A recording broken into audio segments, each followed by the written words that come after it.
ಚಿಕ್ಕಬಳ್ಳಾಪುರದ ಜಿಲ್ಲಾಡಳಿತ ಭವನದ ಸಂಸದರ ಕಚೇರಿಯಲ್ಲಿ ಆಯೋಜಿಸಿದ್ದ ಜನಸಂಪರ್ಕ ಸಭೆಯಲ್ಲಿ ಮಾತನಾಡಿದ ಸಂಸದ ಡಾಕ್ಟರ್ ಕೆ ಸುಧಾಕರ್ ಅವರು, ಚಿಕ್ಕಬಳ್ಳಾಪುರದಲ್ಲಿ ರಂಗಮಂದಿರ ಮಾಡಲು ನಾನು ಶ್ರಮಿಸಿದೆ.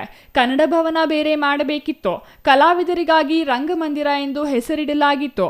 ಜಿಲ್ಲಾ ಉಸ್ತುವಾರಿ ಸಚಿವರಿಗೆ ಬಸಪ್ಪನ ಛತ್ರದ ಇತಿಹಾಸ ಗೊತ್ತಾ? ಮೊದಲು ಕುಸ್ತಿ ಜಾಗ, ನಂತರ ಬಸಪ್ಪನ ಛತ್ರದಲ್ಲಿ ಅನೇಕ ಮಂದಿ ವಾಸ ಮಾಡುತ್ತಿದ್ದರು. ಖಾಸಗಿ ಉದ್ಯಮಿ ಅದನ್ನು ಕಹಳಿಸಲು ಮುಂದಾಗಿದ್ದರು. ಮೊಯ್ಲಿ ಅವರ ಸಹಕಾರದಿಂದ ಅವರಿಗೆ ಪರ್ಯಾಯವಾಗಿ ಕಂದವಾರದಲ್ಲಿ ಜಾಗ ನೀಡಿ 15 ಕೋಟಿ ವೆಚ್ಚದ ಯೋಜನೆ ಮಾಡಿರುವುದಾಗಿ ಹೇಳಿದರು.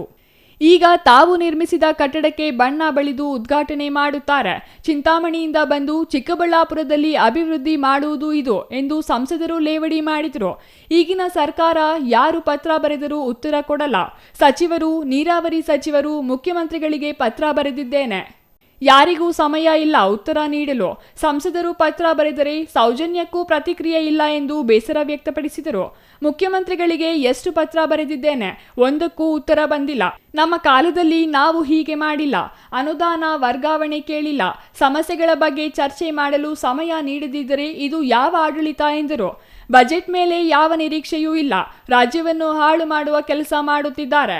ಕಳೆದ ವರ್ಷ ತೆರಿಗೆ ವಸೂಲಿ ಬಗ್ಗೆ ಹೇಳಿದರು. ಆ ತೆರಿಗೆ ತುಂಬಿಸಲು ಆಗಿಲ್ಲ. ತೆರಿಗೆಯೇ ವಸೂಲಿ ಆಗಿಲ್ಲ. ಅಭಿವೃದ್ಧಿ ಇಲ್ಲ. SC ST ಅನುದಾನ ಬಳಕೆ ಮಾಡಿಕೊಂಡು ಗ್ಯಾರಂಟಿ ನೀಡುತ್ತಾರೆ. ಪರಿಶಿಷ್ಟರ ಅಭಿವೃದ್ಧಿಗೆ ಹಣ ನೀಡುವ ಬದಲು ಅವರಿಗೆ ಮೀಸಲಿಟ್ಟ ಅನುದಾನದಲ್ಲಿ ಪಡೆಯುತ್ತಿದ್ದಾರೆ ಎಂದರು.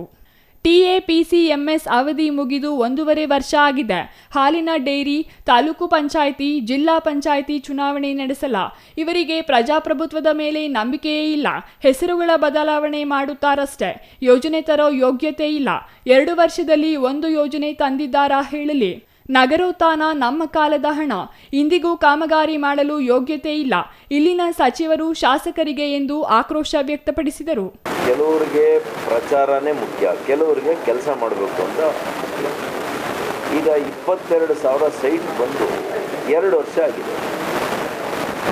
ಇದರಲ್ಲಿ ಕ್ಷುಲ್ಲಕ ರಾಜಕಾರಣ ಮಾಡಿಕೊಂಡು ಹೊರಟಿದ್ದಾರೆ ಇಲ್ಲಿನ ಪ್ರತಿನಿಧಿ.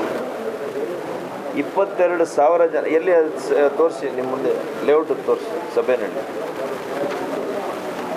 ಲೇಔಟ್ ಆಗಿದೆ ನೋಡಿ, ಲೇಔಟ್ ಆಗಿ ಸ್ಟೋನ್ಸ್ ಆಗಿದೆ.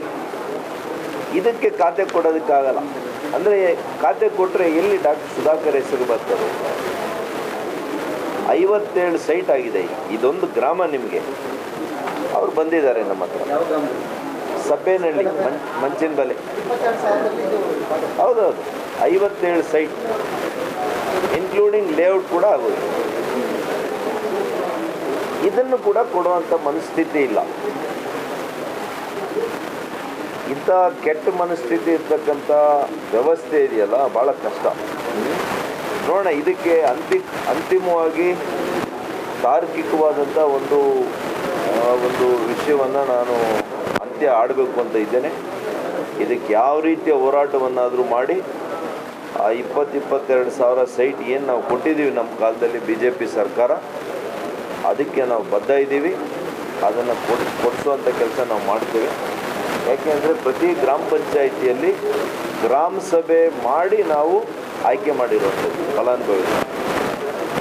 ಎಲ್ಲಿ ಕೂಡ ಕಾನೂನಾತ್ಮಕವಾಗಿ ಒಂದೇ ಒಂದು ಅಂಶ ತಪ್ಪಾಗಿಲ್ಲ.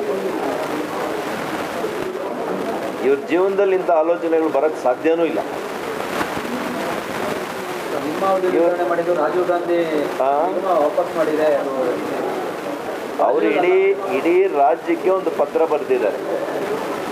ಅದನ್ನು ದುರುದ್ದೇಶದಿಂದ ಇವರು ತಗೊಂಡು, ಅದು ಏನಕ್ಕೆ ಬರ್ದಿರೋದು? ಅಲ್ಲಿ ಗ್ರಾಮ ಸಭೆಗಳು ಎಲ್ಲಾಗಿಲ್ಲ, ಎಲ್ಲಿ ಜಮೀನಿಲ್ಲ, ಎಲ್ಲಿ ಸೈಟ್ ಇಲ್ಲ ಅಂತ ಕಡೆ ಅವ್ರು ವಾಪಸ್ ತರಿಸ್ಕೊಂಡಿದ್ದಾರೆ. ಇಲ್ಲಲ್ಲ, ಚಿಕ್ಕಬಳ್ಳಾಪುರದಲ್ಲಿ ಇನ್ನೂ ಹೆಚ್ಚಿನ ಜಮೀನಿದೆ. 22,000 ಸೈಟ್ ಕೊಟ್ಟಿದ್ದೀವಲ್ಲ, ಅದಾದ ಮೇಲೆ ಕೂಡ ಇನ್ನೂ 300 ಎಕರೆ ಜಮೀನಿದೆ.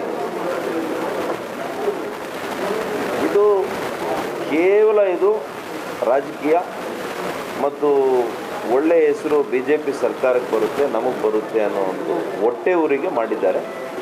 ಇದನ್ನು ಇಲ್ಲಿ ಬಿಡೋದಿಲ್ಲ. ಇದನ್ನು ಕಾನೂನಾತ್ಮಕವಾಗಿ ನಾನು ಕೈಗೆತ್ತಿಕೊಳ್ತೀನಿ. ಜನರ ಮಧ್ಯೆ ಕೂಡ ಹೋರಾಟ ಮಾಡೋಕ್ಕೆ ನಾನು ಈಗಾಗಲೇ ಸಿದ್ಧ ಮಾಡ್ಕೊಳ್ತಾ ಇದ್ದೀನಿ. ಮುಂದಿನ ದಿನಗಳಲ್ಲಿ ಯಾವ ರೀತಿ ನಾವು ಇದರ ಬಗ್ಗೆ ಹೋರಾಟ ಮಾಡಿ ಅತ್ಯಂತ ನಿರ್ಗತಿಕರಿಗೆ ನಿವೇಶನ ಕೊಡುವಂಥ ನನ್ನ ಪ್ರಯತ್ನ ಏನಿದೆ ಆ ಪ್ರಯತ್ನಕ್ಕೆ ಯಶಸ್ವಿಯಾಗಿದ್ವಿ. ಆದರೆ ಇವರು ಬಂದು ಖಳನಾಯಕರಂತೆ ಅದನ್ನು ವಾಪಸ್ ತಗೊಳ್ಳೋವಂಥ ಕೆಲಸ ಮಾಡಿದ್ದಾರೆ.